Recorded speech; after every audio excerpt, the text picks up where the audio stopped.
Tengan ustedes buenas noches.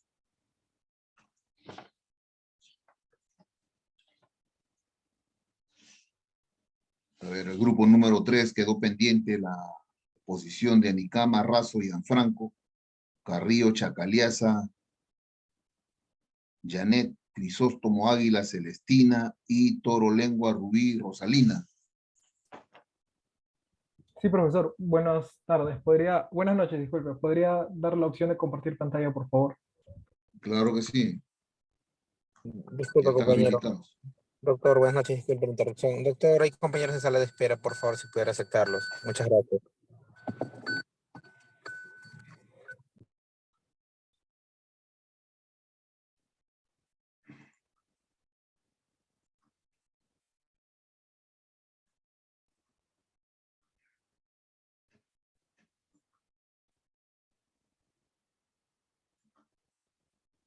Doctor, me avisa cuando empiezo para poder empezar.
Bien, pueden dar inicio a la exposición. Correcto. Continuando con la exposición sobre grafotecnia forense, hay que aclarar que hay un punto previo y mi compañera, por problemas de conexión, va a tener que exponer después de mi persona, pero voy a continuar con la exposición para que no se pierda de dilación. Empezando con lo que son falsificaciones. Etimológicamente, falsificación proviene de la palabra falso, que significa engañoso, fingido. En sí es lo opuesto a la verdad. Desde el punto de vista gráfico, la falsificación comprende dos factores.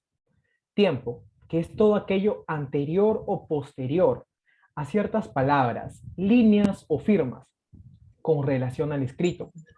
Para esto, implica el estudio material de la escritura. Ministerio Forense no se trata de un campo Compañero, ¿podrías apagar tu micro, por favor? Entre la ingeniería y el derecho. Víctor, ¿podrías apagar tu micro, por favor? Me estás interrumpiendo. Ahora sí. Continuando.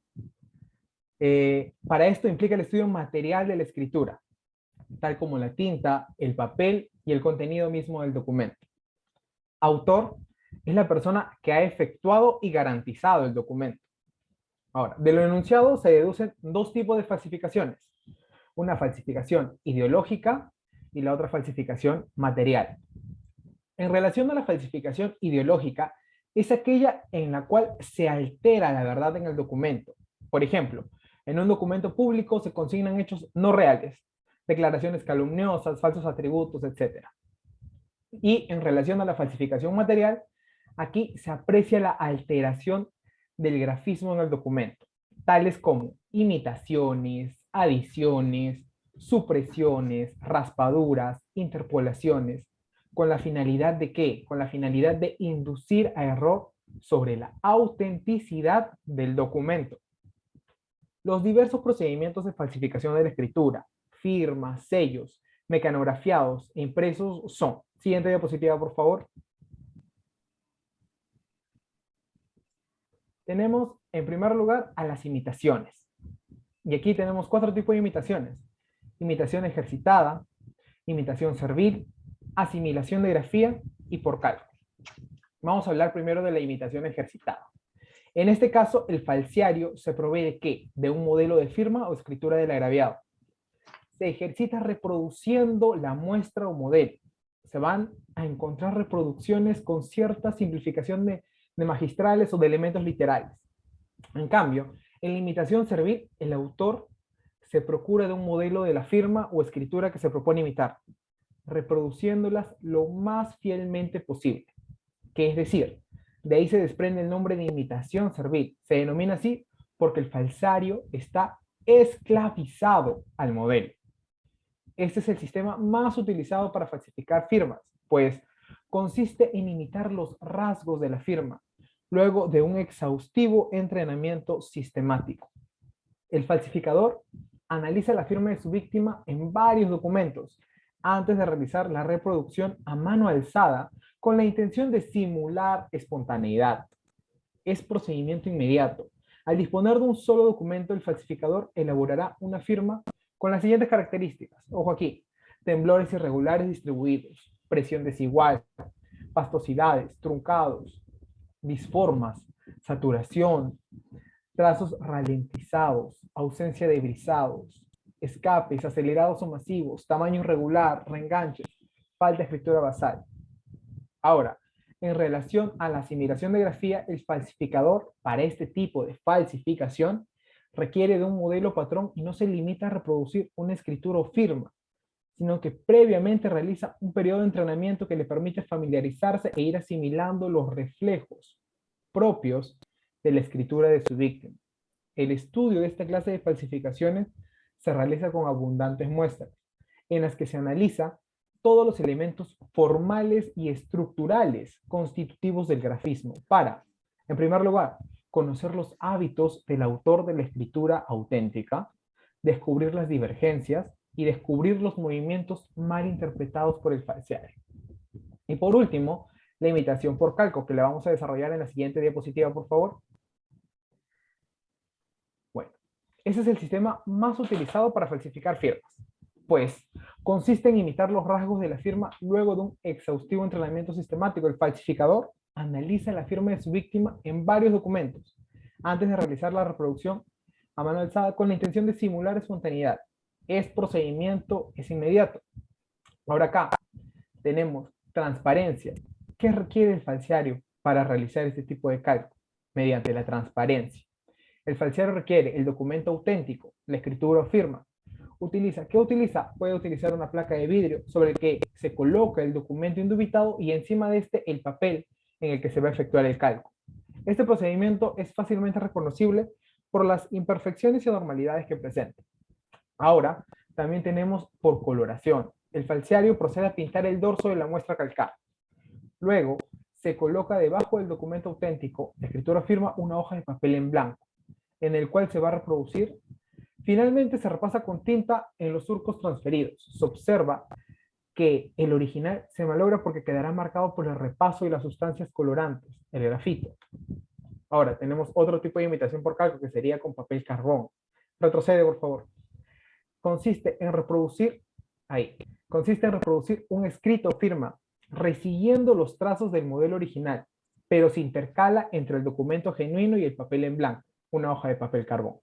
Y por último, imitación por calco con punta seca o roma. Se repasa el modelo genuino, la firma o escritura, con un objeto punteado, de modo que la fuerza que a ella se le imprime deje pasar las huellas en el papel en blanco. Luego se resigue con la tinta. Ahora, si bien es cierto que es fácil descubrir esta clase de imitaciones, es imposible en cambio identificar al autor, ya que no existen los reflejos de la escritura de los mismos, que es propio calco en sí. Por lo tanto, es necesario tener presente este axioma. Cuando dos escrituras o firmas coincidan totalmente por transparencia, una de ellas es falsa. Ahora sí, siguiente diapositiva. Pasamos a falsificación material sin imitación. Y aquí tenemos sin imitación por ejecución libre, por recorte y pegado, por disfrazamiento, por supresión y por adición. Por ejecución libre, el sujeto carece de escrituras o firmas. Únicamente conoce el nombre y el apellido de la persona. El grafismo falsificado es totalmente distinto al genuino. Ahí lo pueden ver en la imagen. Dice, firma auténtica es una y la firma contrapartida es totalmente distinta. Y es que aquí el falsiario no conoce la escritura firme de la persona agraviada. Ahora, en segundo lugar tenemos por recorte y pegado. Teniendo escrituras o firmas auténticas en cartas u otros documentos que la persona agraviada haya dirigido al falsiario o conseguido por otros medios, forma el texto deseado. Procede a recortar letras, sílabas, palabras o frases para posteriormente unir cuidadosamente el contenido o firma proyectada. En este caso hay que tener mucho cuidado, porque el grafismo proviene del agraviado. Sin embargo, hay que estudiar o detectar algunos defectos, tales como la divergencia del tamaño, la inclinación, la velocidad, los residuos de engomado y los signos de recorte. Con este procedimiento es frecuente la adulteración de los cheques bancarios, de boletos de lotería, etc. Ahora, tenemos falsificación material sin imitación por disfrazamiento. También se le conoce como camuflamiento, disfraz, autofalsificación, encubrimiento gráfico, modificación, desfiguración, entre otros. Esta forma de falsificación consiste en que la persona intenta disfrazar su letra en manuscrito o firmas para producir unos grafismos a los que no está acostumbrado. Hay quienes consideran que es imposible disfrazar la escritura personal hasta el punto de que la identificación sea imposible. Lo real es que este propósito es lograble, es factible lograrlo, ¿no? Por lo general, en la mayoría de los intentos de autofalsificación, no es posible mantener un disfraz cuando se tiene que escribir una gran cantidad de manuscritos, una carta completa o rellenar varios formularios. Por lo tanto, frente a una sola firma cuestionada, el autor falsificador podría enmascarar con éxito su identidad, pero las posibilidades de ser identificado aumentarán a medida que continúe escribiendo. En este caso, el falsiario no emplea su letra habitual o normal para redactar un documento, sino que las desfigura e intenta enmascarar su propia grafía para eludir su responsabilidad en un escrito, como sucede frecuentemente en los anónimos. El falsiario generalmente trata de variar ¿qué cosas? Uno o más movimientos de grafismo, la inclinación de su letra, la inclinación del papel también, escribiendo con la mano no habitual. Ahora, tenemos la falsificación material sin imitación por supresión. ¿En qué consiste? Consiste en eliminar o suprimir letras, palabras, fechas o líneas de escritura enteras, con lo que se induce error sobre la autenticidad del documento utilizado. Se presentan en dos modalidades, por raspado, y es que consiste aquí en borrar la escritura por desgaste de papel o receptor que la contiene, empleando para esta acción un jefe borrador, un borrador, lo que nosotros conocemos como borrador.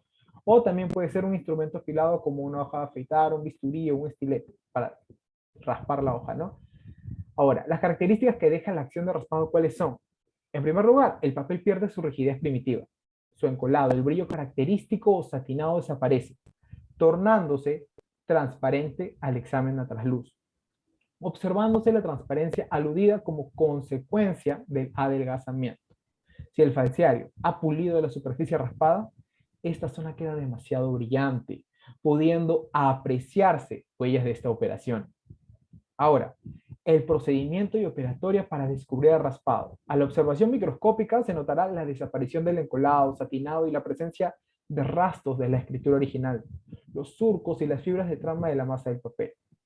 La visualización puede lograrse siempre que lo reescrito se haya hecho con la tinta líquida y la borradura no haya sido profunda, con la utilización de procedimientos químicos fotográficos a base de emulsiones de mucho contraste o con ayuda de luz ultravioleta e infrarroja. Ahora, tenemos también la manera por supresión por lavado. ¿En qué consiste esta? Consiste en erradicar los trazos de tinta mediante el empleo de sustancias químicas que las convierten incoloras. Puede ser agua clorada, ácido oxálico, cloruros. Cuando el lavado es reciente no es visible, pero con el transcurso del tiempo se torna amarillento, haciéndose manifiesto el fraude. Existen varios procedimientos para descubrir el lavado, pero el método más positivo y efectivo es el empleo de la luz ultravioleta. Siguiente diapositiva, por favor. Para terminar con lo que es falsificación material sin imitación, tenemos esta que es por adiciones.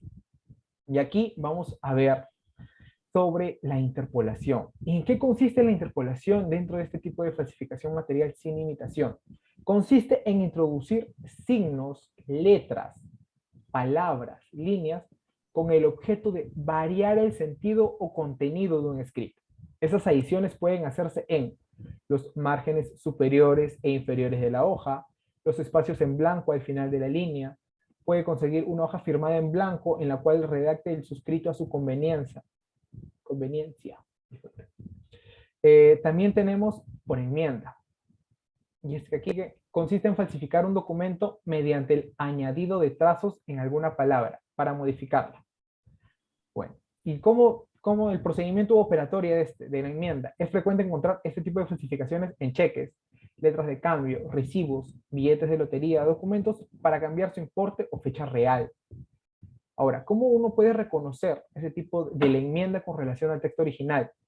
La presión y la carga de tinta de la pluma que no son idénticas en ambas grafías. El tono e intensidad de la tinta y anchura de los rasgos difieren. El espacio de la escritura añadida es anormal. Y es que, claro, estamos adicionando algo que no estaba previamente en ese documento. Ahora, vamos a establecer una diferencia entre enmienda y retoque. El retoque es una enmienda espontánea y a veces habitual del propio autor del documento, efectuado no para modificar el sentido de una palabra ni para hacerla variar, sino para que sea más legible. En consecuencia, solo afecta a las letras mal trazadas. La demostración de la enmienda se hará mediante el estudio comparativo de las tintas del añadido del texto. Ahora, tenemos otro tipo de falsificación material sin imitación por adición, que sería la tachadura.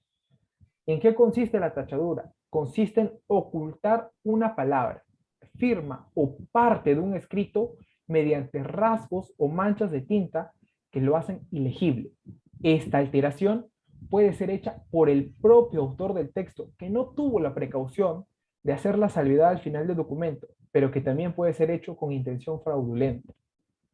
También tenemos al empastado.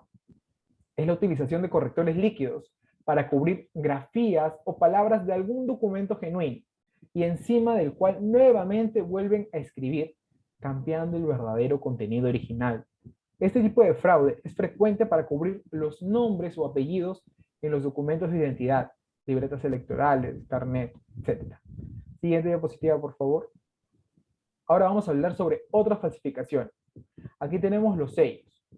Dentro de los sellos podemos hablar de dos tipos de falsificaciones, una reproducción imitativa y otra reproducción ideal.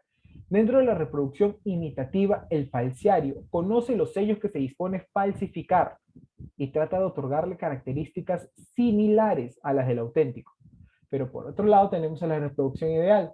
El delincuente desconoce el modelo del sello auténtico y solo existe en su imaginación, a lo que aspirará a materializarlo. Ahora, ¿cómo nosotros podemos darnos cuenta de ese tipo de falsificación en sellos? La impresión nítida y limpia de bordes bien definidos corresponde a sello nuevo. Ojo ahí, divergencia en cuanto a las dimensiones milimétricas, especialmente literales, y presencia de grafías o caracteres disímiles. Ahora, también tenemos aquí dentro de otras falsificaciones al entrecruzamiento de rasgos de tintas y dobleces. Es frecuente el entrecruzamiento de trazos de tinta entre sí o con dobleces en manuscritos con firmas mecanografiados, manuscritos. También se realiza análisis de dobleces de papel con trazos o rasgos de tinta para conocer la anterioridad o posterioridad, como en los casos de cheques de garantía que generalmente los extienden en blanco. Para el estudio de estos problemas se usan métodos físicos con la ayuda de instrumentos ópticos de diversos aumentos, desde una lupa hasta el microscopio de barrido eléctrico. Posteriormente vamos a hablar un poquito más de los instrumentos. Siguiente diapositiva, por favor. Ahora, vamos a ir aquí con un ejercicio para identificar ejercicios en sí para identificar firmas falsas. Aquí podemos ver una imitación de memoria. En la imagen superior se exhibe una firma auténtica, mientras que en la imagen inferior, en la parte de abajo, se aprecia la sospechosa de fraude. Ambas firmas proceden de una misma persona. Sin embargo, el eje del óvalo de la firma dudosa es más dextrogiro que el original, o sea, está más inclinado. Si se dan cuenta, en la parte de abajo está el la barriguita de la F que pareciese al inicio, ¿no? Por otro lado, los picos de la firma dudosa tienen direcciones descendientes y la limitante basilar de la asignatura patrón es ascendente. Dense cuenta en la inclinación también aquí de la firma de abajo, mientras que la firma de arriba, mientras que la firma incriminada casi horizontal, o sea, es casi derechita, ¿no? ¿Se dan cuenta? La rúbrica de la firma enmarcada sobrepasa el inicio de la firma. Al parecer es una falsificación por imitación de memoria. Siguiente diapositiva, por favor. Siguiente diapositiva, por favor. Ahí sí. Seguimos con un ejercicio de imitación por calco. Los momentos gráficos de ambas firmas son similares. Es decir, se produjo en un mismo trazo. Las tangentes presentan la misma dirección, pero la letra R de la asignatura de origen desconocido presenta mayor presión. Y es que aquí en la segunda, la que está enmarcada, se ve como se ejerce un poquito más de presión, no se ve la espontaneidad al momento de escribir de una firma, ¿no? La parte media inferior de la segunda firma ha sido retocada. Ahí se ve en la J, que yo puedo decir que es una J. Y las formas de la segunda imagen son irregulares. Por ende, la primera firma es auténtica y la segunda es apócrifa. Se trata de una falsificación por calco. Siguiente diapositiva, por favor. Falsificación de poca práctica. La orientación de la primera firma es descendente, mientras que la segunda es ascendente. O sea, en uno, ustedes pueden ver la intención de que al momento de firmar, él tiende que su trazo siempre esté tirando para abajo. En el cambio, en el otro, al terminar su firma, uno puede deducir que se le ha terminado con dirección para arriba, como una dirección ascendente. La primera firma tiene un solo arco, mientras que la segunda tiene dos arcos. La primera es ganchosa, mientras que la segunda es abotonada. No se verifican paradas. En tal sentido, se trata de una falsificación dependiente poco ejercitada, pues se nota la escasa práctica. Hay mucha diferencia entre ambas firmas. O sea, se puede deducir muy bien. Siguiente diapositiva, por favor.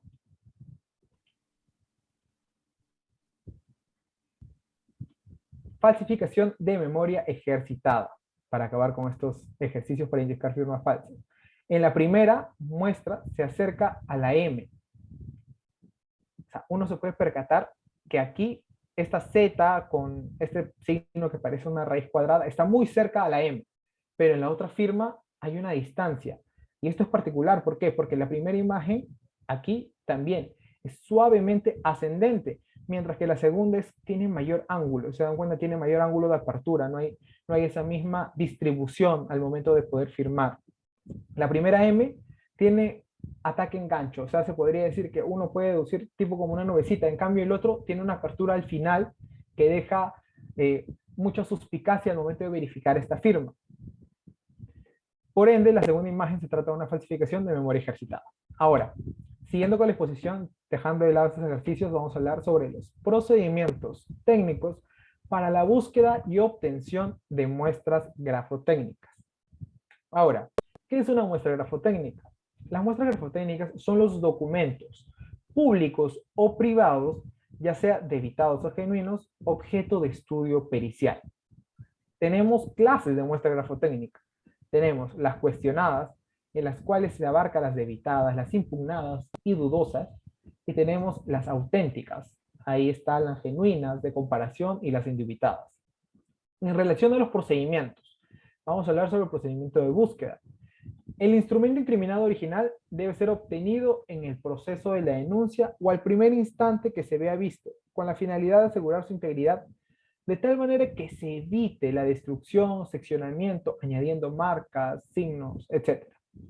Cualquiera que sea la falta, delito o motivo de la pericia, se deberá hacer constar la retención del documento para análisis en el acta respectiva, con indicación de quien le entregó, lugar, fecha, o si fue hallada en inspección técnico-criminalística. Inmediatamente después se deberá fotografiar y obtener copias fotostáticas para la manipulación durante la investigación y para las copias del atestado policial, aunque para el peritaje debe ser remitido necesariamente el documento original.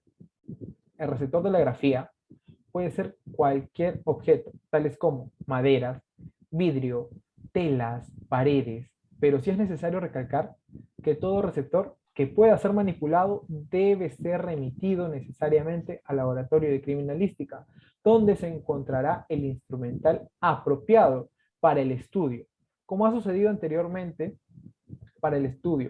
como ha sucedido anteriormente al haberse decepcionado ventanas, platos, ropas, puertas con inscripciones obscenas o intimidatorios, lográndose identificar a los autores plenamente. En caso de no ser posible el traslado, se debe fotografiar por fotógrafos especializados y un equipo adecuado, con el fin de asegurar la precisión de las reproducciones que serán utilizadas posteriormente en el análisis. Las muestras auténticas que han de servir de base en el cotejo o comparación han de tener ciertos requisitos, tales como la calidad, cantidad y tiempo para el éxito en la peritación. Por consiguiente, para su ubicación se requiere de conocimientos previos. Por tal motivo, se recomienda como muestras más apropiadas las cartas, recibos, papeletas, cuadernos, diarios, anotaciones, cálculos de cuentas, claves, recetas. Todos estos documentos son los más valiosos. Por lo tanto, se debe esmerar el investigador policial en ubicarlos para ser entregados al perito grafotécnico. Los documentos públicos son también apropiados para el cotejo. Además, tienen la ventaja de que no se requiere el reconocimiento previo por parte del titular, para lo cual se debe conocer de la existencia de estos mediante el interrogatorio preliminar para ubicar los originales. Ejemplo, el caso de las notarías. Los documentos de identidad personales deben figurar en la peritación como muestras auténticas de comparación. Sin embargo, estos no son los más adecuados para la confrontación requerida, porque generalmente contienen firmas muy recientes o antiguas que han variado con el transcurso del tiempo. Por consiguiente, las firmas actuales resultan notablemente diferentes a las que figuran en dichos documentos, salvo que estos sean duplicados obtenidos con posterioridad. Ahora, en relación a la obtención de muestras gráficas, ante la carencia o escasez de muestras adecuadas, genuinas o de comparación, se procede a obtener muestras de los implicados, incluso de los denunciantes, quienes serán debidamente identificados mediante sus documentos personales, ya sea libreta electoral, militar, libreta tributaria, su DNI, carnet de identidad, evitando de esta manera ser sorprendidos por otras personas. Cuando se trata de peritaje sobre firmas, las firmas que se tomen como muestra para cotejo deben hacerse en material similar al utilizado en las firmas dudosas. Debe tratar de reproducirse en las mismas condiciones posibles en que fue trazada la firma impugnada. De pie, sentado, apoyado, movimiento, echado. Tal cual fue realizado, hay que tratar de imitar esa firma para poder tener una muestra clara. Las muestras se tomarán en hojas separadas. En la primera describirá sus generales de ley, como si se tratara de una manifestación policial. Luego trazará varias firmas y al final pondrá la fecha. Lo mismo se hará en las hojas sucesivas. Además, se tomará la impresión digital del dedo índice derecho para asegurarse contra posteriores negativas. A partir de la segunda hoja, como encabezamiento, llevará el nombre y apellido completos de las personas que trazan las firmas, sin olvidar que desde la primera hoja serán enumeradas. El oficial o funcionario que obtiene las muestras deberán firmarlas en la parte inferior izquierda o al reverso, poniendo su nombre, jerarquía y sello de la unidad. La persona implicada no debe observar la firma dudosa, siendo el error más grave que permitiera el investigador. Cuando se trata de escrituras manuscritas, las muestras de la escritura de las personas, incluso el denunciante o sujetos que impugnan la escritura dubitada, si no existiera escritura espontánea de dichas personas, cartas, cuadernos, apuntes, checos, recibos, se formarán cuerpos de escritura dictándoles el contenido impugnado, evitando, ojo, de nuevo recalco, que la persona observe la forma como está el documento dudoso. El dictado se hará con un intervalo de tiempo prudencial, a distintas velocidades, y tan pronto como termine una muestra se le recogerá la hoja, y tiene por objeto descubrir si la persona disfraza o no su escritura. Es indispensable numerar correlativamente las muestras para saber el orden en que fueron ejecutadas. Si el documento manuscrito dubitado tuviera escrito con la letra tipo imprenta o con tipo cursiva, las muestras serán escritas en la misma forma. A la persona que se le va a a obtener muestras de escritura, debe dársele confianza. Es aconsejable comenzar el dictado en forma pausada e ir aumentando gradualmente la velocidad para evitar que tenga tiempo de disfrazar su escritura.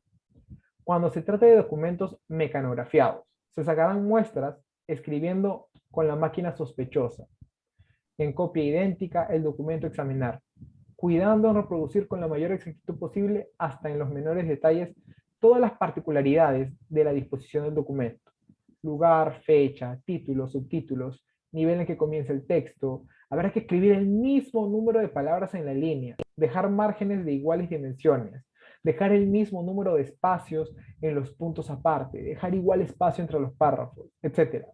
Se hace constar en la muestra todas las referencias necesarias para que la máquina utilizada sea reconocida, sin ningún riesgo de confusión: marca, serie, número, lugar en que ha sido encontrada, la fecha de obtención de muestras, etc.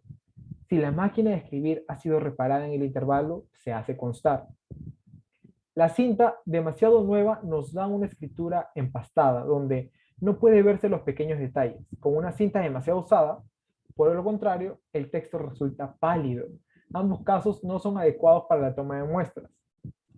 Si hay sospechas sobre una determinada máquina de las que se posee una muestra de escritura, se puede identificar los textos anónimos. A veces el investigador prefiere intervenir la máquina sospechosa y enviarla al laboratorio para que el perito la examine y escriba con ellas textos más convenientes para la identificación.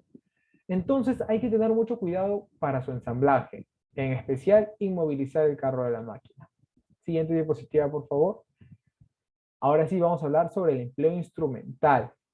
Los diferentes instrumentos que nos van a ayudar, nos van a permitir identificar todos estos tipos de falsificaciones ya antes mencionadas. Comenzamos con lo que es la proyectina. Ese instrumento, entre sus más importantes accesorios, tiene incorporada a ella una pantalla de TV, rayos infrarrojos, filtros que neutralizan colores, cámara fotográfica, etc. A continuación voy a mencionar algunos de sus usos. Sirve para estudios comparativos, firmas, manuscritos, sellos, monedas, para la lectura de obliteraciones, rayos infrarrojos, para la lectura de escritura subyacente. Las proyecciones de pantalla de TV facilitan el estudio de casos litigiosos en el grupo. Para lectura en microimpresiones, eliminación de colores mediante filtros, toma de fotografías con máquina incorporada. Seguimos con el otro instrumento que serían las lupas estereoscópicas. Sirve para ampliar las muestras de estudio, para determinar las tonalidades cromáticas de las tintas mediante las características residuales del bolígrafo. Ahora el trasluscopio. ¿Para qué se usa? Se usa para lectura de escrituras erradicadas. O sea, las que ya están, las que han borrado, con eso se puede identificar si es que se ha borrado y que se puede ver todavía, se puede leer, ¿no? Las lámparas de Wood, que sirve también para la lectura del fondo de seguridad en las impresiones y detectar las alteraciones en documentos. Siguiente diapositiva, por favor. Tenemos fuentes de luz infrarroja. Sirve para observar o detectar escrituras manuscritas, obliteradas o borradas. También tenemos las regletas milimétricas para la identificación de máquinas, mecanografiados y establecer los momentos mecanográficos. También tenemos lo que es el cromatógrafo, espectrómetro y discómetro para el estudio de comparación de tintas y papel.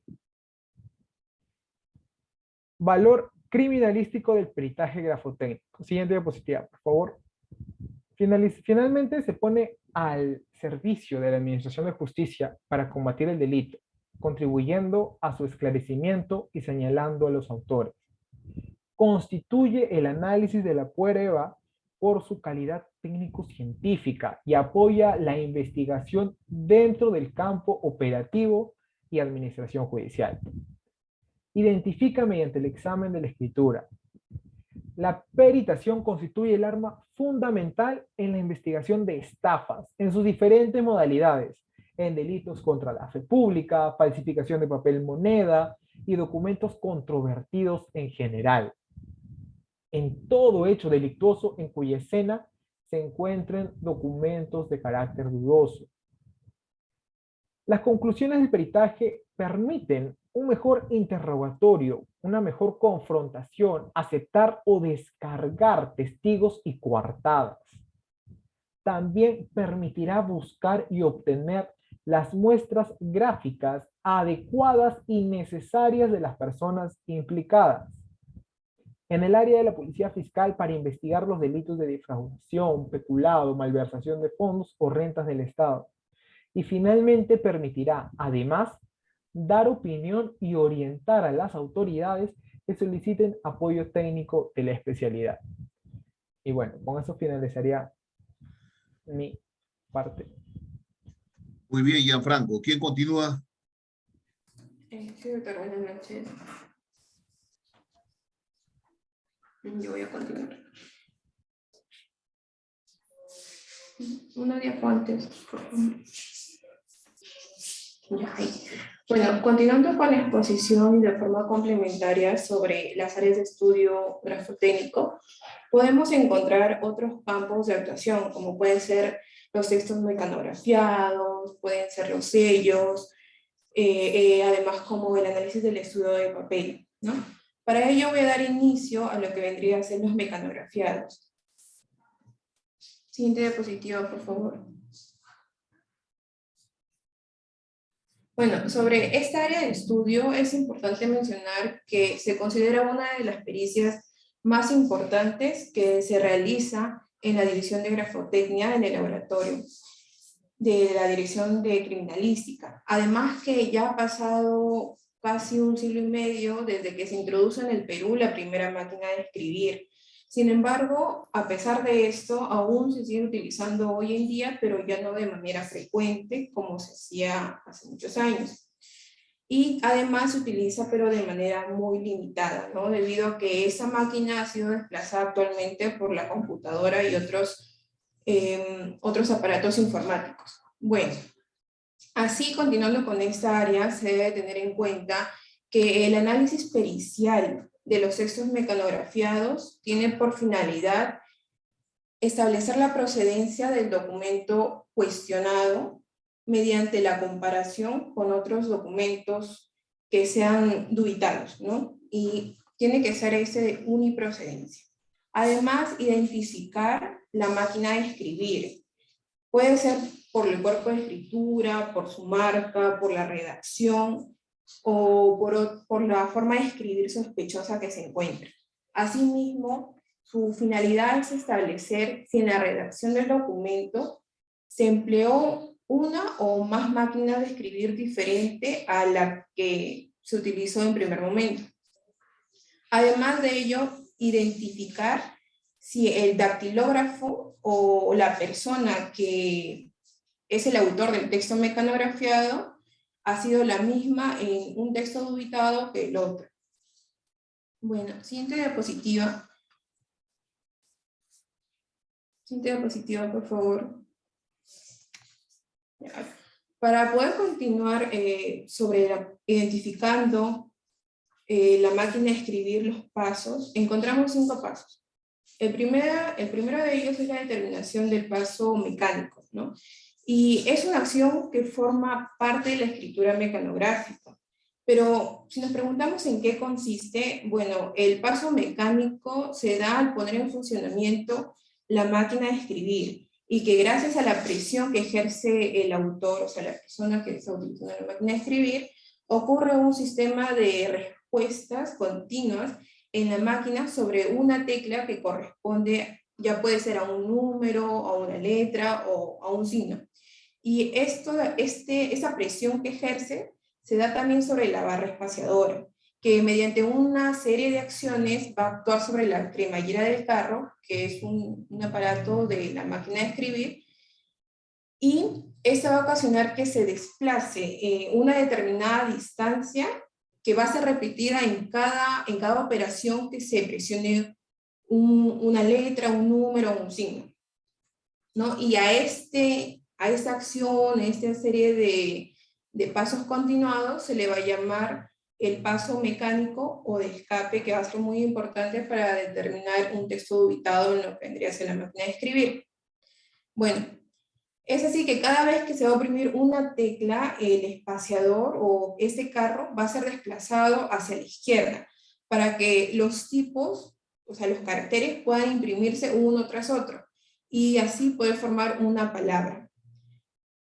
Además, dentro de un renglón, también existe una cantidad determinada de letras y palabras que se puedan escribir. En ese aspecto, sobre los pasos mecánicos, en nuestro país los más usados son los pasos mecánicos de 2.12 milímetros, 2.23 milímetros, 2.54, 2.60 y 2.82. ¿No? Ahora, para la determinación de este paso mecánico puede llevarse a cabo directamente sobre la máquina de escribir, o también se puede identificar mediante el texto dubitado, ¿no? El cual no sabemos qué máquina de escribir se utilizó. Ahora, en primer lugar, sobre la determinación del paso mecánico en una máquina, se puede determinar ya sea con la distancia del desplazamiento, esta distancia que les he comentado cómo se realiza, del carro mecánico, o también se puede determinar con la lectura de la escala del carro, de acuerdo a la máquina de escribir. Estas escalas indican la cantidad de letras, la cantidad de signos, de números o espacios que la máquina puede estampar o sellar como máximo por cada renglón. Por ejemplo, en algunas máquinas de escribir puede haber entre 90, puede haber entre 120 o 180 espacios por renglón. En el segundo caso, se mide en el escrito, basándose en la distancia que se separa entre dos letras, que pueden estar dos letras que son iguales y se encuentran ubicadas dentro del mismo renglón, ¿no? Acá también se puede determinar cuánto es el espacio entre esas dos letras, y esa sería una característica más que nos ayudaría a determinar el paso mecánico. Bueno, es así que la determinación del paso mecánico va a ser posible que se pueda realizar una tarea de descarte de manera inmediata, puesto que si utilizamos un texto dubitativo que fue confeccionado, por ejemplo, por una máquina de paso mecánico de 2.54 milímetros, y otras que pertenecen a un paso mecánico de 2.50 o 2.60, entonces el perito inmediatamente va a poder llegar a la conclusión de que se usó máquinas de escribir diferentes. Bueno, en el segundo punto, o el segundo paso para identificar una máquina de escribir, encontramos lo que vendría a ser los diseños de números y letras. Acá en esta parte, los diseños de números y letras van a variar de acuerdo a la máquina, y más que todo a la marca de la máquina de escribir. Por ejemplo, podemos encontrar una máquina de marca Royal, Underwood, Remington, y estas máquinas de escribir van a tener caracteres, van a tener números que algunos pueden ser similares entre sí, pero otros se van a diferenciar. Además de que existen diferencias en las gramas también de las máquinas de escribir, de acuerdo a la máquina. En el tercer punto, en el tercer paso, encontramos lo que vendría a ser la comparación del documento debitado, de los textos obtenidos ya sea por las máquinas sospechosas. Bueno, acá en este paso se va a utilizar el principio de identidad. Este principio nos va a permitir afirmar qué máquina de escribir es igual a sí misma y distinta a las demás. Además de que, aunque esta sea de la misma marca o puede ser del mismo modelo, es posible identificar a través de los escritos sus características que se encuentren bien definidas y que puedan ser agrupadas.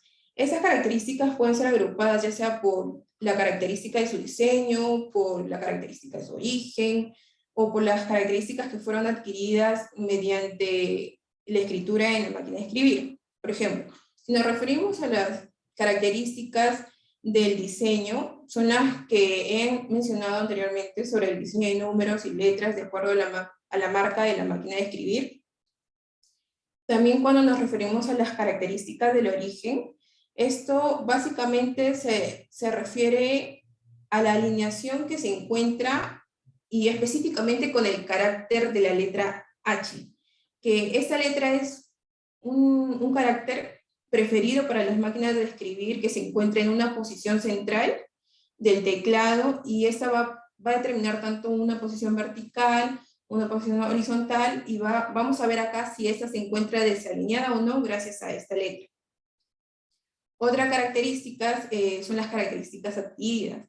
Esta, más que todo, se basa en los defectos que pueden surgir en la máquina de escribir por las impresiones provocadas, por ejemplo, por el uso constante o por el mal uso de una máquina de escribir. Y acá podemos encontrar algunos defectos. Esos defectos pueden ser como la alteración del trazo, donde se pueden producir roturas, aplastamientos o abolladuras o fisuras que provocan una deformación, puede ser del diseño, del número, de la letra o de un signo de puntuación.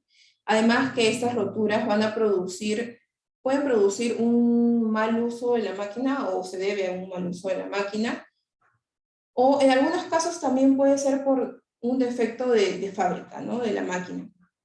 Otra de las razones más comunes es el choque de los tipos, o sea, de los caracteres entre sí. Eso se debe a que puede ocasionarse por un accidente entre las teclas. Otra característica puede ser los aplazamientos, las abolladuras, las fisuras, que van a causa de estas fisuras, de estos abollamientos, se puede provocar deformaciones en los dibujos de los diseños de los números, letras, signos de puntuación, etc., ¿no? Y que esto puede ser reconocido por medio de una simple lupa, porque si una máquina de escribir, por ejemplo, tiene el carácter del número 2 abollado, y encontramos otro texto, que es el texto dubitativo, donde el número 2 no presenta un signo de abolladura al ser sellado en la hoja, entonces básicamente y claramente nos daríamos cuenta que se utilizó otra máquina de escribir, ¿no? Y esta existencia de estas características va a facilitar este estudio, que sea más ágil la tarea específicamente de descartar. Asimismo, también podemos encontrar, entre otras alteraciones u otros defectos que se ven en la máquina de escribir, las desigualdades de impresión, ¿no? Estas desigualdades se dan más que todo cuando la letra no se imprime de un modo perfectamente uniforme. Ya puede ser que en el lado derecho, en el lado izquierdo, en la parte de arriba, en la parte baja, no se encuentre bien sellado, y ese defecto se va a basar más que todo sobre la pulsación que ejerce la persona que va a mecanografiar, ¿no? Asimismo, otro defecto que se puede ver en la máquina de escribir son las desalineaciones. Es muy frecuente observar en una escritura que algunas letras, números o signos de puntuación no se imprimen tal y como se deben, sino que existen desplazamientos que pueden ser horizontales o verticales, y esto va a producir una desviación de la letra de carácter, y una desviación longitudinal, más que todo, que se va a ver por la longitud de un carácter con el otro. Bueno, y con respecto a la línea de escritura, esta puede ser horizontal, puede ser vertical, y eso según la ubicación del estampado, ¿no? También encontramos defectos del interlineado. Esos interlineados de la máquina de escribir no son tan comunes, hay algunas variantes nada más, y más que todo se da por la función de su tamaño de escritura, por la separación que puede haber entre un renglón y el otro. Aquí nos referimos a lo que vendría a ser el defecto de interlineado. También existe el defecto de moción, que es la distancia que existe, por ejemplo, entre el pie de la mayúscula y la minúscula, y no existen muchas variaciones de distancia, pero es un detalle que en ocasiones puede dar una pauta definitiva y puede ser materia para descarte. Ahora, también tenemos máquinas de esfera. ¿Puedes seguir la siguiente diapositiva, por favor? Ya. Sobre las máquinas de esfera, la característica primordial de este tipo de máquinas, que no es común a las demás, es que no posee un rodillo fijo, y la impresión que se va a ejercer en esta máquina de esfera va a ser que esta esfera se mueva de izquierda a derecha a lo largo de todo el papel. Y acá no existen estas barras de portotipos, que sí lo mencioné anteriormente. En esta máquina va a existir, como vemos en la diapositiva, una esfera que es de tamaño más o menos como de una pelota de golf, y en esta esfera se encuentran los relieves de las letras, los números, los caracteres. Esta máquina tiene una función de manera giratoria, o sea, sus movimientos de estampados van a ser giratorios. Entonces, los principales defectos que vamos a encontrar en este tipo de máquina de escribir esfera son de que puede existir alguna rotura dentro de la esfera, puede haber algunas letras torcidas, un defecto de impresión de los desplazamientos que puede ser lateral o vertical, o algún tipo de impresión dispareja, ¿no? Además, bueno, continuando con el siguiente tipo de máquina de escribir, que también es importante identificarlo, es la máquina electrónica o también conocida como la máquina a disco. Este tipo de máquina de escribir es propio de la marca de la empresa Olivetti y está confeccionado las primeras máquinas electrónicas. Y acá existen 3 tipos de máquinas electrónicas, es decir, 3 series, que tenemos la ET12, ET22 y la T401. Como podemos observar en la diapositiva, ellas cuentan con diferentes pasos mecánicos y el perito, al tener ese tipo de conocimientos, también es muy importante en el momento de descarte. Además de que estas máquinas de escribir tienen un elemento de impresor denominado margarita, ¿no? A diferencia de la máquina de esfera, y también cuentan con el carro fijo. Siguiente diapositiva, por favor. Okay. Acá tenemos un pequeño ejemplo de forma de pericia sobre textos mecanografiados.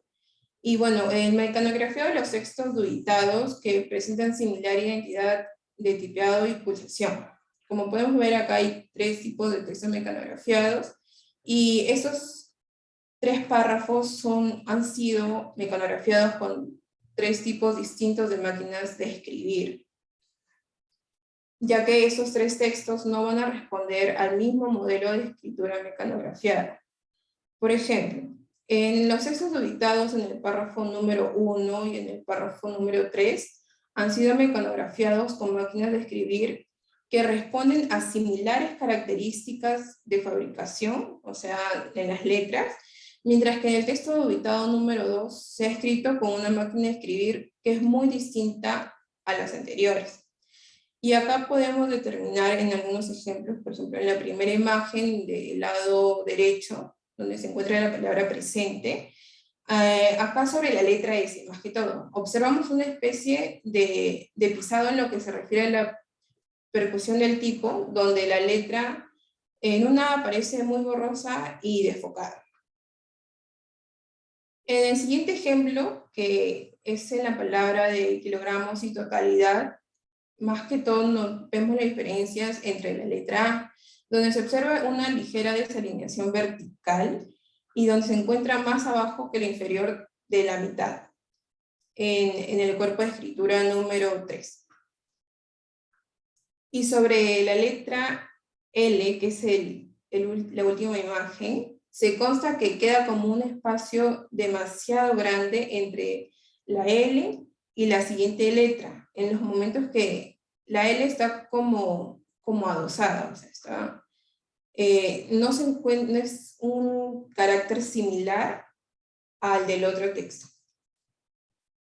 Siguiente diapositiva, por favor. Okay. Bueno, continuando con otra área de estudio de la grafotecnia, también encontramos lo que vendrían a ser los textos impresos.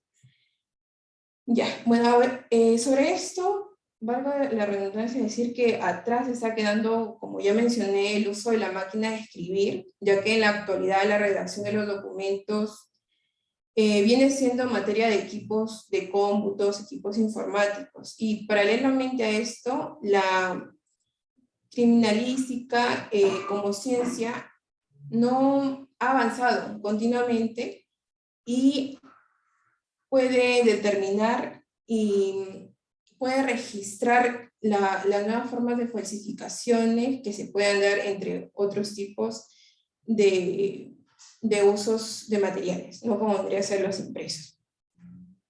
Además, cabe decir sobre los impresos que existen varias clases de impresiones y entre sus características propias de estos tipos de textos se puede identificar el análisis pericial, ¿no? Que el análisis pericial en esos tipos de textos se basa básicamente en determinar el tipo o el sistema de impresión que ha sido utilizada, en establecer la procedencia del documento impreso, en poder identificar qué elemento impresor se ha usado y verificar el tipo de tinta también que se ha utilizado. Siguiente diapositiva, por favor. Bueno, además, como podemos ver acá hay impresos donde puede haber impresiones láser, impresiones con inyecciones, fotocopiados. Siguiente diapositiva, por favor. Bueno, sobre las impresiones más comunes encontramos las copias con extensivo, que son las copias que se utilizan por medio del mimeógrafo, ¿no? En este caso, el copiado por stencil presenta algunas características donde, por ejemplo, si el stencil no ha sido, o ha sido mal grabado, perdón, el dibujo de las letras se va a ver incompleto. Además de que si el stencil ha sido golpeado con mucha fuerza al momento de ser tipeado, los bordes de las letras, principalmente como por ejemplo la letra O o la letra E, van a formar algunas manchas de tintas. En el siguiente tipo de impresiones más comunes tenemos las impresiones por procedimiento offset, donde se conoce como, ese es un tipo de impresión donde se transfiere la forma planográfica de un texto o de una imagen. Esta imagen se realiza mediante una plancha donde se transfiere primero en un cilindro de envoltura que contiene un caucho que va a ser denominado como mantilla, y esta a su vez la impresión sobre un material receptor, o sea, va a ser impreso sobre otro tipo de material. En la actualidad existen muchas variedades de marcas de máquina de escribir de ese tipo de procedimiento offset, y las más comunes son la Invicta, la Roland Ultra.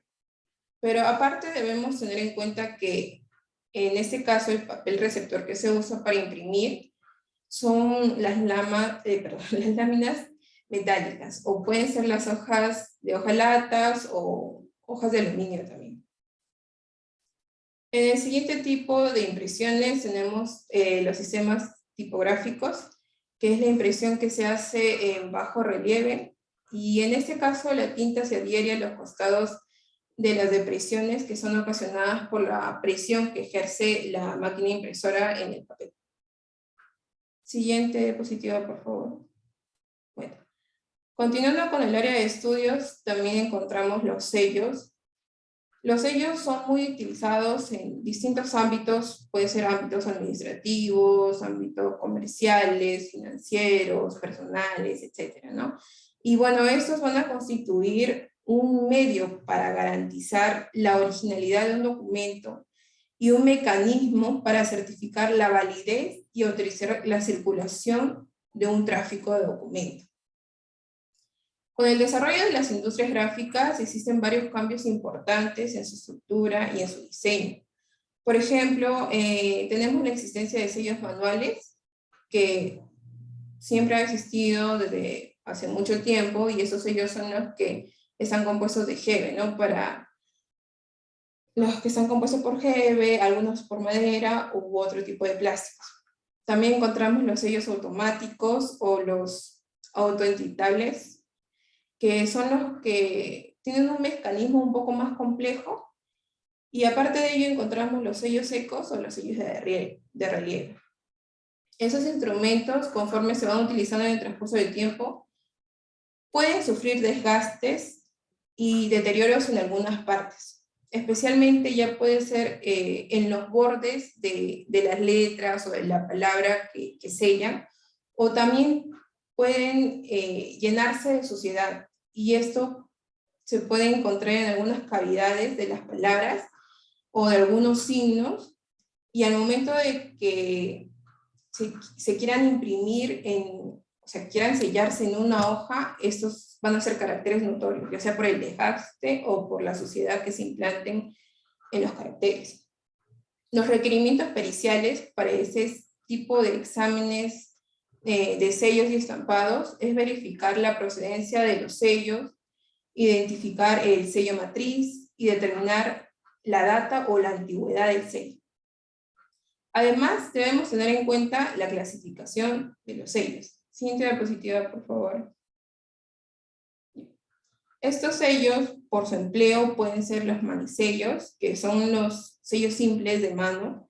Pueden ser sellos fijos, pueden ser sellos inmutables o intercambiables, pueden ser los mecanosellos, pueden ser los cifratipos, estos sellos que van a imprimir los números, o los fechatipos, que son los sellos donde podemos encontrar las fechas, ¿no? Los fecheros donde se va a cambiar de acuerdo al día.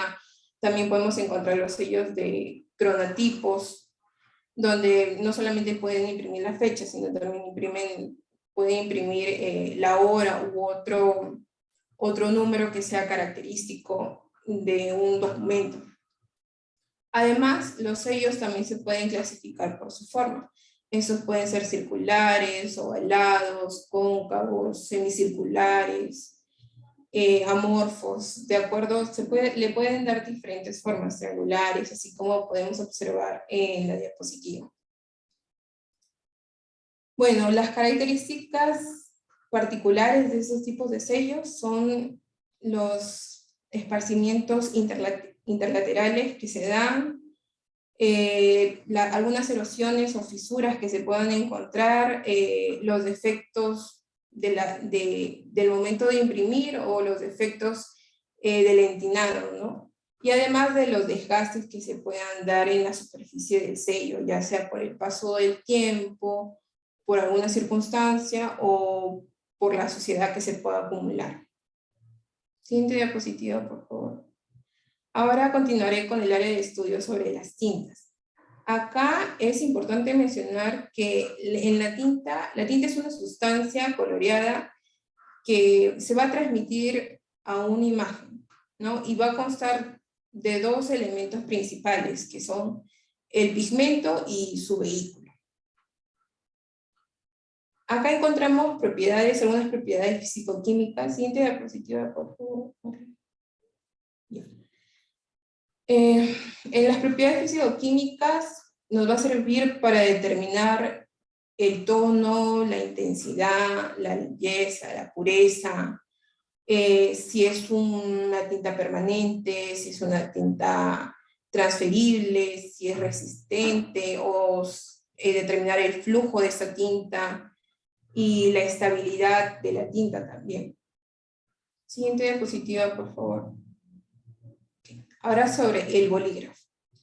El bolígrafo está compuesto por un tubo, ¿no? O un depósito de una materia colorante que también es la tinta, y esta en su extremo va a llevar una esfera que es como una bolilla, que se encuentra en la punta de los bolígrafos, que al ser girada va a tomar la tinta y la va a transferir mediante esa bolilla al papel. Y las cintas para el bolígrafo presentan una consistencia pastosa y están constituidas por colorantes disueltos o colorantes suspendidos, que pueden ser colorantes oleosos o también pueden estar compuestas por alcoholes. Estos soportes o solventes de esas tintas de bolígrafo se encuentran hechas a base de resinas, de cloruros, de acetatos. Y se utiliza como materia de colorantes las mezclas, por ejemplo, los verdes, los azules, rojos y violetas. Pero este tipo de tintas al comienzo, como son hechos a base de óleos, pueden ejercer una escritura de forma borrosa. En el análisis de tintas de bolígrafo, actualmente la División de Grafotecnia, de 100 casos que se decepcionan por peritaje de manuscritos y firmas, el 95% corresponde al uso del bolígrafo. ¿Y cómo o qué determina en ese 95%? Ellos determinan si un documento ha sido escrito o firmado por el mismo tipo de bolígrafo. También pueden establecer cuántos tipos de tintas se ha establecido para una escritura o para el confeccionamiento de un documento, si se ha adulterado, si se ha alterado algún tipo de documento, puede ser con una misma tinta u otro tipo de tinta. También ellos pueden lograr identificar las fechas o la antigüedad de una tinta. Siguiente diapositiva, por favor. Bueno, acá les tengo un pequeño caso sobre ese. Es como un cheque de 9.000 soles en realidad, pero se puede observar de que este ha sido modificado y se ha agregado un cero. O sea, se ha convertido en un cheque de 90.000 soles.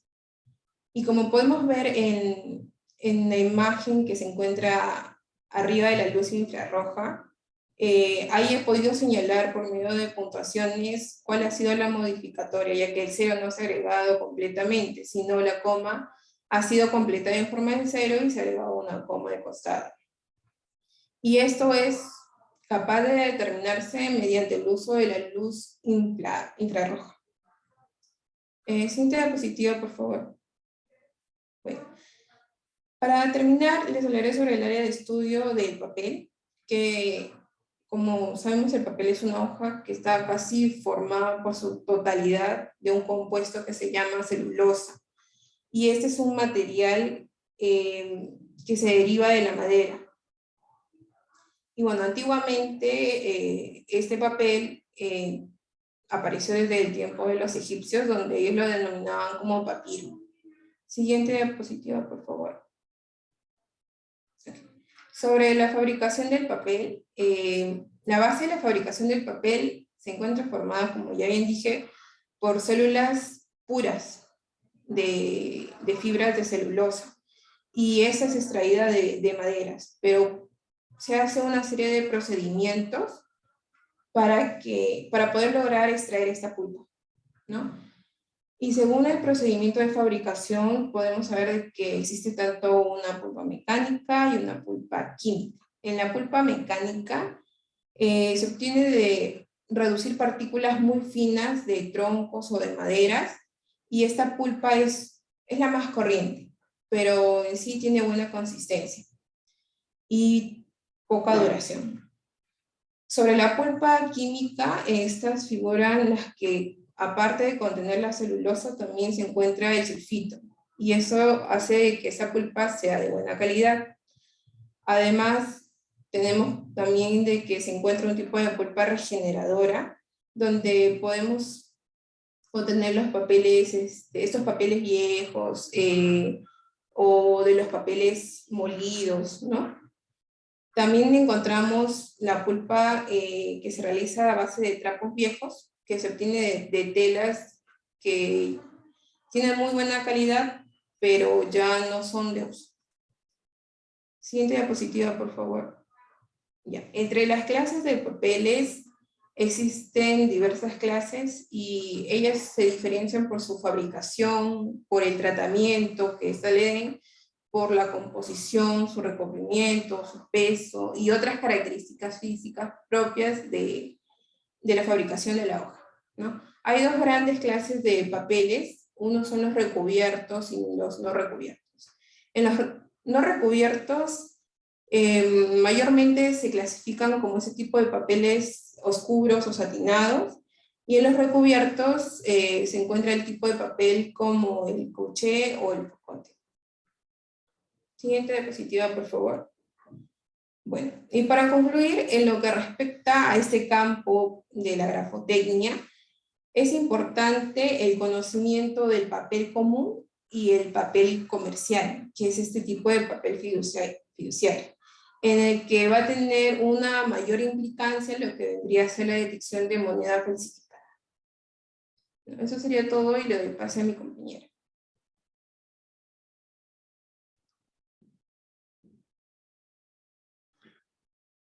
Muy bien, ¿quién continúa?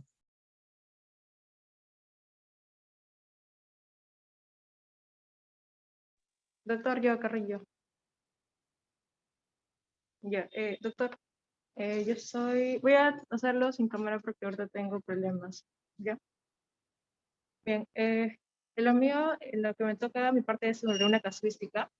Y pues acá respecto a la casuística, se le imputa al señor Jesús Medina Succe y a Griselda Lozano Lerrati haber cometido el delito de falsificación o utilizado documento público falso, es decir, sellos del Poder Judicial, descritos pues en un oficio 541/2010, en la cual en ese oficio la señora Griselda solicita el depósito del 40% de CTS a su cuenta bancaria, al señor William Hernán Martínez Serrano. Para poder ponerle contexto sobre los hechos, consiste en que existe un caso de alimentos con sentencia ejecutoriada, gracias, con sentencia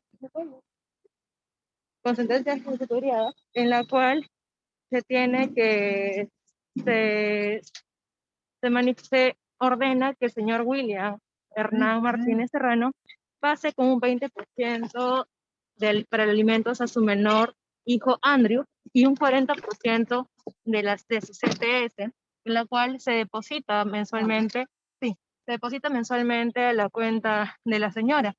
Sin embargo, la empresa para la cual él trabaja, Edpin Alternativa SAC, le conversa al señor y le dice que mejor ese monto no se deposite a la cuenta de la señora, sino que se deposite a la cuenta que pueda ordenar el Poder Judicial. Es por ello que se acerca al juzgado para conversar y pedir las copias del expediente, donde se da con la sorpresa pues de que existe un caso en contra de la señora, que es la madre de su menor hijo, y contra su abogado.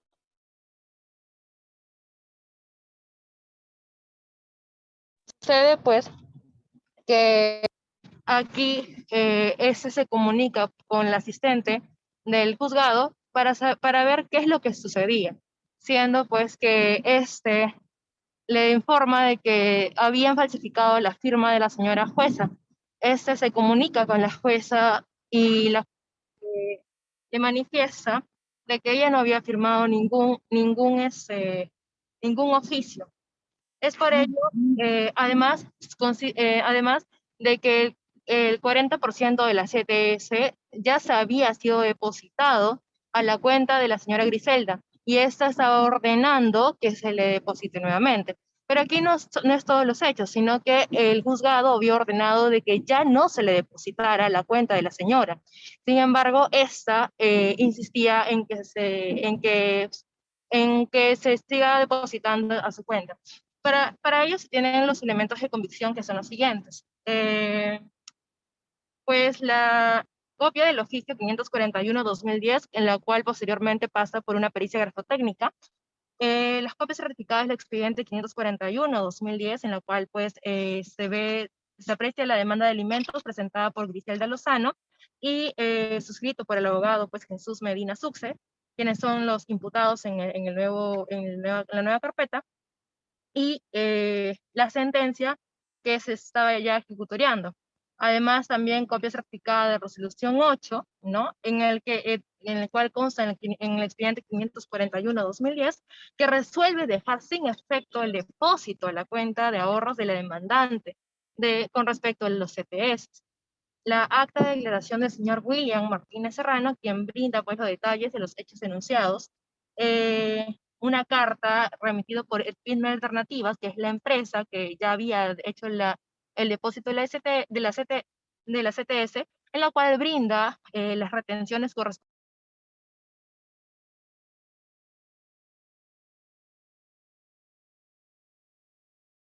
de Jessica Aguirre Gaviria, la forma y modo en la cual realiza estas labores dentro del primer juzgado del Paz Letrado de Jaén. También pues la declaración de la señora, la imputada Griselda Lozano, quien pues niega su participación, pero sí acepta haber recibido el 40% de la CTS.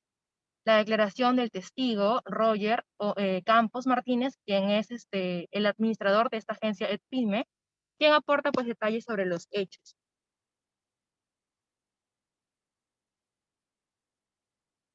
también pues una carta remitida por el Banco de la Nación donde brinda todos los detalles sobre el estado de cuenta de ahorros, ¿no? Y el informe pericial grafotécnico. Aquí vamos, y acá es el punto en el cual quiero llegar. Se brinda, según por Fiscalía, un informe pericial de grafotecnia forense número 8/20, en el cual, pues, respecto a su autenticidad o falsedad de la firma, estos concluyen en que la firma no proviene del puño gráfico de la titular, quien es Jesús Mariela Rodríguez Ramírez. Aquí, como han visto, he señalado varios actos diligenciales, sin embargo, no he señalado la declaración que haya podido tener el señor abogado, que al cual también se le está imputando, que es Jesús Medina.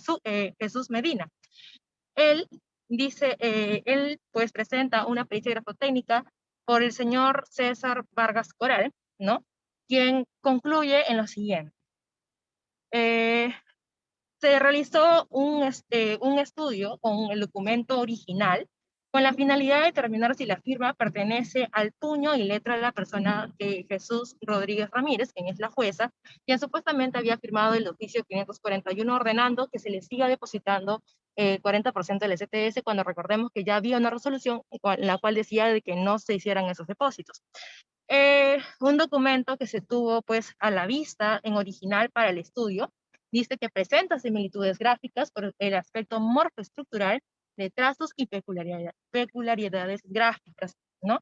El puño, suscriptor Jesús Mariela Rodríguez Martínez, presenta evidentes características de poseer polimorfismo gráfico, es decir, que tiene diversas formas de graficar sus autoras. Lo que quiere decir es de que es contrarrestar la pericia brindada por Fiscalía, y sus argumentos de estos es de que, si bien es cierto, Fiscalía tomó una pericia grafotécnica a la jueza, esta pericia grafotécnica fue en la cual le hicieron firmar al instante, cuando ésta llamaron para que hiciera sus declaraciones. Entonces, no se tuvo la comparativa de las firmas de esta señora de forma espontánea, lo cual tiene que tener el requisito, pues, ¿no?, para poder realizar una pericia grafotécnica, que es, un momento, que es, pues, que tiene que ser original, ser espontáneo, ser homólogo, ser coetáneo y ser equicircunstancial y suficiente. Es decir, original, que no puede ser de copias fotostáticas ni de fotografías. Espontánea quiere decir que obre ya en documentos de archivos pasivos, públicos o privados, cartas o formatos, planillas de pago, libretas escolares, declaraciones juradas, etc. Homólogas, es decir, que tenga una forma, la firma sea de una forma y estructura de tal manera que contengan elementos comunes para que estos puedan ser cotejados. Circunstancial, es decir, que sea ejecutado en las mismas circunstancias de las impugnadas, porque recordemos de que según nosotros cómo firmamos, la firma varía. Por ejemplo, si firmamos echados, sentados, sobre un escritorio, sobre un folder, parados, etc. Entonces la firma varía. Y suficientes, es decir, que haya una cantidad suficiente para que se permita determinar el patrón de variaciones posibles de valor identificatorio y se puede realizar así un cotejo respectivo, algo que pues no habría sucedido, porque esta firma se tomó solo, esa pericia grafotécnica Yanel solo se Carrillo, ¿me comparó. escuchas? Sí. Ya, antes que se complete el tiempo, voy a proceder a pasar lista. La parte que todavía te falta exponer, no, Ajá. la vas a hacer la próxima semana, ¿ya? Porque tengo que pasar Ok. lista. Bien. Abrigo Tanco. Doctor, disculpe la molestia, ¿le puedo hacer una pregunta? A ver, Rudy, doctor. después de que pase lista, por favor, para terminar no nos vaya a ganar el tiempo y después para subir la asistencia en internet, ¿ya? Abrigo Tanco. Presente, doctor. Buenas noches. Bueno, Alvarado Camargo. Presente, doctor. Buenas noches. Andía Muñoz. Presente, doctor. Buenas noches. Buenas noches. Ángeles García. Presente, doctor. Buenas noches. Anicama Razo, Presente, doctor. Buenas noches. Bendezú Navarrete, Presente, doctor. Buenas noches. Cabrera Gavilán Hilary, Presente, doctor. Doctor, sí, presente. ok. Carmona Flores Rivet, Doctor, buenas noches. Presente. Carpio Guamán Martín, Presente, doctor. Buenas noches. Carrillo Chacaliaza Yanet, Sí, doctor, presente. Buenas noches. Chamorro Hidalgo Boris, Presente, profesor. Buenas noches. buenas noches. Cochachi Suárez Agustín, Buenas noches, doctor. Presente. Cornejo Flores Chirley, Buenas noches, doctor. Presente. buenas noches. Crisóstomo Águila Celestina, Presente, doctor. Buenas noches. correcto. Desposorio Quispe Ismael, Presente, doctor. Buenas noches. muy bien. Geldres Caña María Alejandra, Doctor, buenas tardes. Buenas noches. buenas noches. González Muñoz Miguel Ángel, González Valenzuela Cintia, Buenas noches, doctor. Presente. bien. Gutiérrez Quispe Nayeli, Doctor, presente. Buenas noches. buenas noches. Herencia Bendezú Ciro, Presente, doctor. Buenas noches. ok. Hernández Ticyahuanca Víctor Alipio, Presente, doctor. Buenas noches.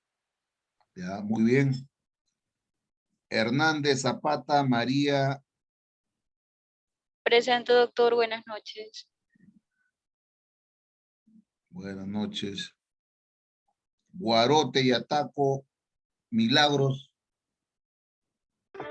Profesor, disculpa, mi compañera Aileen se encuentra mal de salud y no puede entrar a la clase. ya, muy bien, esperemos que se mejore.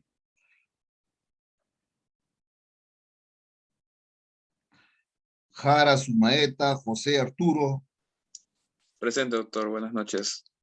buenas noches. Yamoca Rodríguez Marjorie,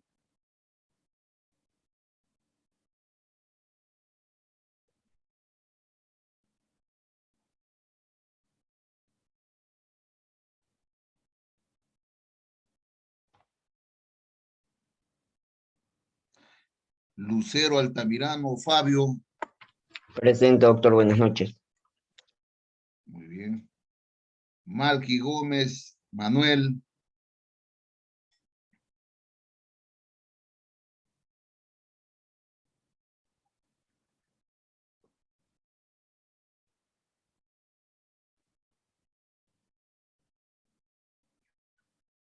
Ore Feria Rudy, Presente, doctor. Ormeño Gutiérrez Claudia,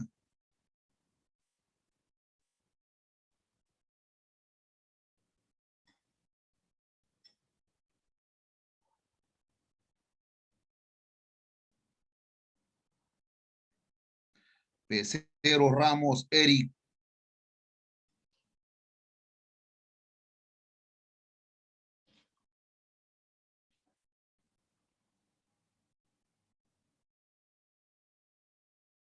Pillaca Quintanilla Diana, Presente, Dayana, profesor. Presente. Quispe Díaz Alexander, Presente, doctor. Buenas noches. buenas noches. Quispe Díaz Kennedy,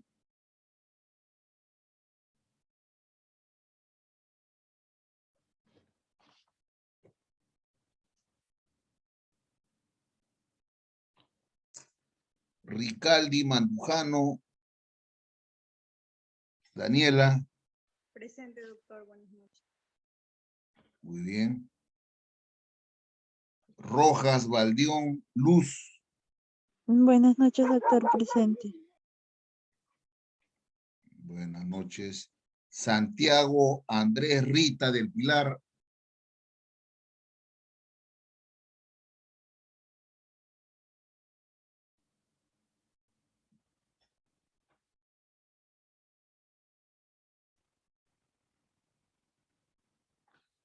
Sweeney Wong Shirley. Presente, doctor. Buenas noches. A ver, Rita del Pilar acaba de escribir en el chat. Ya, no te preocupes, Rita.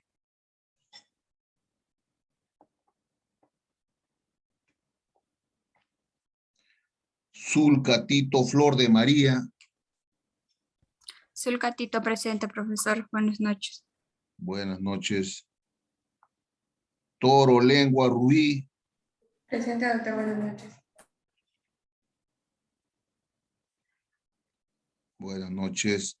Vilca Pizango Catherine. Presente, doctor. Buenas noches. Buenas noches. Vilcatoma Pedraza. Presente, doctor. ¿Me escucha? Fuerte y claro. Presente, doctor. Buenas noches, Vilca Toma. Ya, muy bien. Y Sanabria Wilca Moisés Ferrer.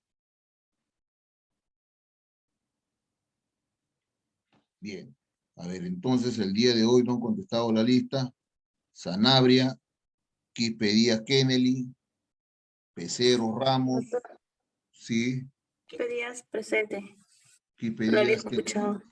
Ya, muy bien. Kennedy.